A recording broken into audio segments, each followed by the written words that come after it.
Alright guys, welcome back to the channel. It's Noah here with CustomRCMods, and today I have a new plane for you. This one here is the Strix Goblin, and if you didn't already know, I have a lot of experience here with the Goblin style planes. I've flown the FT Goblin as well as the Nano Goblin from Strix as well, so this one's here to complete the trifecta, and it's the granddaddy of all of them, the one that really started this category here as well. So just like all the Strix planes, it has the plastic molded fuselage in comparison to the Stratosurfer. I mean, they're very similar looking airplanes, and it also has something really unique here, which is this very dense foam wing here. I'm not totally sure of the material, but it feels a lot different than other wings here. It's a little bit heavier, but that's no worries. I think it's definitely a big contributing factor to the aerodynamic qualities of this plane, as well as the durability factor on board here. So super cool. I did pick this up as a kit from Ready Made RC, and it was on sale, so go ahead and check it out on their website if you want to pick one up yourself. You can probably get this build done for under 150 bucks if you're really trying here. And I do have some upgraded servos on here in comparison to the plug and play. These are the Emax Metal Gear Digital 12-gram servos, and they are very high torque, high speed, so it's going to give me a lot of peace of mind when this plane is rocketing through the sky. Now the motor is the same as the plug and play, which is the Strix 2208 2300 kV, and I do have a Johnny FPV Azure FPV racing quad prop on there, so it could be a lot higher pitch, and I might do that in the future, but for now, just because it's like 85 degrees out, I don't want to stress the motor and ESC in terms of my temperatures all that much. But speaking of the ESC, I do have a BL Heli Flight Test branded ESC on here, which is the same one that comes in the plug and play. And for my receiver, I have a Spectrum AR410 antennaless model right there, so super excited. All these components together should work really well, and I'm probably going to add some sort of FPV, Crossfire, iNav, all that stuff here in the future, but for now, that's what we're rocking with. My battery here is a 2500 milliamp hour Admiral 4S50C, and that's going to give me about 10 minutes of flight time on this plane here, even pushing the envelope, which is super cool. Not only can it go super fast, but it's also really efficient. So without further ado, I'm going to go ahead and get this on buttoned up. We're going to get it all ready to fly and take it up into the air. Alright, so here we are with the Strix Goblin. Of course, I've got all my control surfaces working, and of course I have plenty of power. So I'm super excited to get this thing on up in the air. With these planes, the CG is super important, so I'm gonna go ahead and test it. Looks like we are good to go. And I'm gonna hand launch this into the wind that there is. I believe it's about 15 mile per hour gusts, but it's feeling pretty calm right now. So I'm just gonna go ahead and hurl it. That's one of the most important things with these planes that are super heavy and don't have a bunch of static thrust, is that you really need to give them a good chuck. So let's go ahead and get it on up in the air.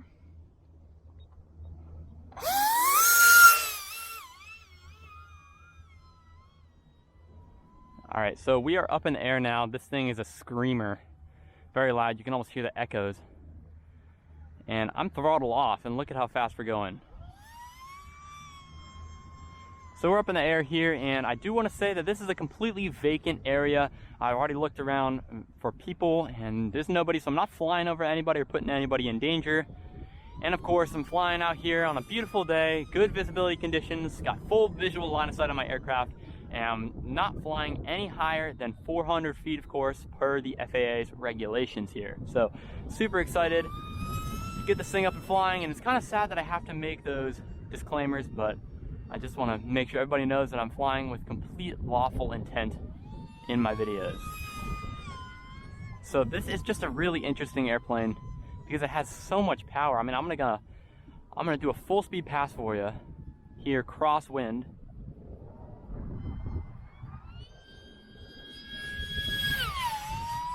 And I had to cut the throttle there as well so that I wouldn't, run into the trees there.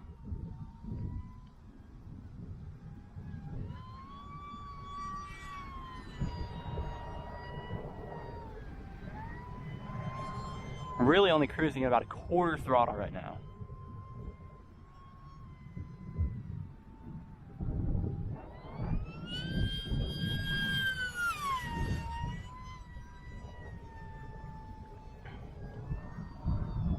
This plane just eats up space super quickly, so you can barely do anything more than circular patterns, unfortunately. So sorry if you guys were looking for something a little more spicy, but just doing what I can. Again, cruising well under half throttle, and that's where this seems happiest at. in a small space like this. Obviously, if you're at a flying club or somewhere with more space, it's easier to open it up, but unfortunately, I just don't have a lot of space to set up long, fast approaches, so it's kind of difficult to do so when I'm out flying here. But on my next pass, might do something a little faster. That was about a third throttle, I kid you not. And a lot of that is just because this is such a heavy airplane, and so even when you slow it down, it still carries that speed, kind of like the Stratosurfer. But now we're gonna set up. So very fast. I would say that was in the neighborhood of 100 miles per hour, maybe about 95 or so, again, because going crosswind here, and that was, I didn't even get to full throttle there. So I clocked this thing yesterday when I was out at the AMA club local to me at 106. So I'll take 95 just to keep things safe here. I don't really need to push the envelope. This is, again, not the space to be doing that.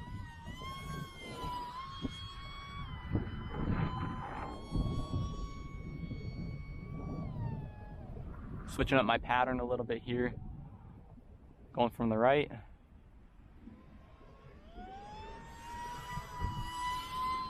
And I guess the one big advantage to that plastic fuselage is the orange is super easy to see here, even on bright days. And of course, it's always super convenient to have those black strips on the bottom of the wing, so it's easy to maintain orientation, because if you lose orientation on this, you're going to be in the ground very, very quickly. So orientation is key, and of course low rates are key as well, because if you have more than like 5 or 6 millimeters of deflection on your control surfaces, you're gonna have a hard time controlling this. And even, you saw my rates in the beginning before I launched, but I even have a lot of elevator, almost too much, and I need to go ahead and dial it back a little bit, even just as it is, which is crazy.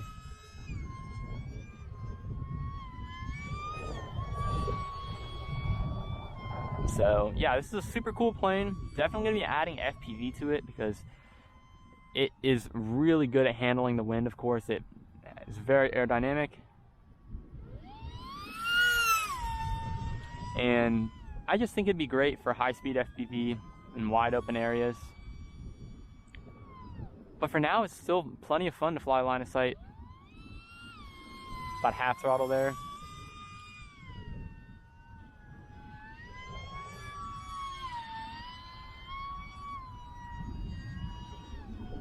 Just a really cool, unique airplane, and it flies totally different than the other Goblins that I've tested out in the past. So I don't know, I'm thinking about doing a three-way comparison between the FT Goblin, the Nano Goblin, and then this Goblin here as well. But honestly, there is so much to contrast, and a lot less than you might think other than looks to compare. So it should be a very interesting video if I do end up making it. Oh, very close to the ground there.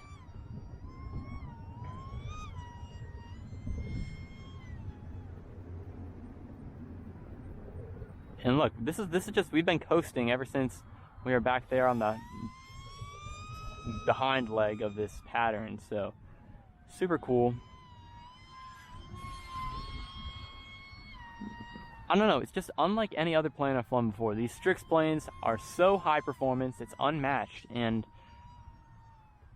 I don't know, I mean, they're not overly like scale or anything like that. It's not like a, you know, super fast P40 or Mustang or something like that that might look cool going through the sky, but just the feeling of flying it is something that I guess I've never really felt before, and it definitely makes it a lot more fun to fly than a lot of other airplanes, you know, that maybe you fly for looks.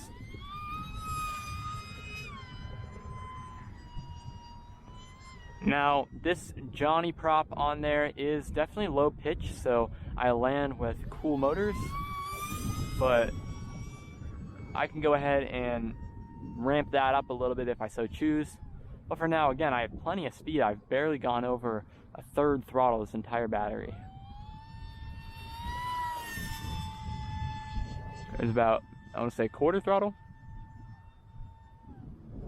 And it's just on rails, even again in these gusty winds. So yeah, now the next thing we got to go ahead and talk about is landing this airplane, because again, it's going so fast and it's so heavy, so it carries its momentum really well. This is going to be a very interesting plane to land, even in this somewhat wide open runway space that I have going from right to left here. And the wind is crosswind. I'm not going to be able to land it you know, coming towards me or anything like that, just again because of the shape of the field I'm flying at. So I got to perform some sort of crosswind landing, bring this thing down safely in a situation that's it's kind of difficult. So here's just a test approach. I've been off the throttle since halfway on the downwind leg, and you can see this thing will coast well into the trees there. So I need to get off the throttle like right here and just motor it around just barely so I don't lose altitude. So I'm trying to slow it down as much as possible, bring it around for a safe landing, not hit the trees though. So now I think we're too high.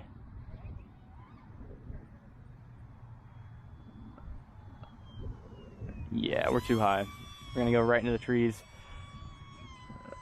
I'm just gonna go ahead and pull the elevator all the way back and see if I can keep the wings stable, which shouldn't be an issue. Okay, so we're really far back here. Okay, so that's the elevator all the way back. We're almost just driving in the ground here. Yeah, that's not gonna work. This has become more of a challenge than I thought it would be. Get this down without hitting trees on either ends of the field. Interesting issue that I'm coming across here. Alright, so I'm just gonna try to bring it down just like that. Oh, okay, I gotta walk either way, and looks like I dug into my wing a little bit, but had to slow it down before I hit the trees there, so not a big deal. Anyway guys, that's gonna wrap it up for the video. Thanks so much for watching as always. This is a super cool airplane and I can't wait to keep flying it and seeing what it can do. So yeah, if you enjoyed it, make sure to go ahead and leave a like, subscribe to the channel, show your support. Of course, if you have questions, make sure to go ahead and post them down in the comments section below. That's it for now guys. Thanks for watching, and I'll catch you guys in the next one.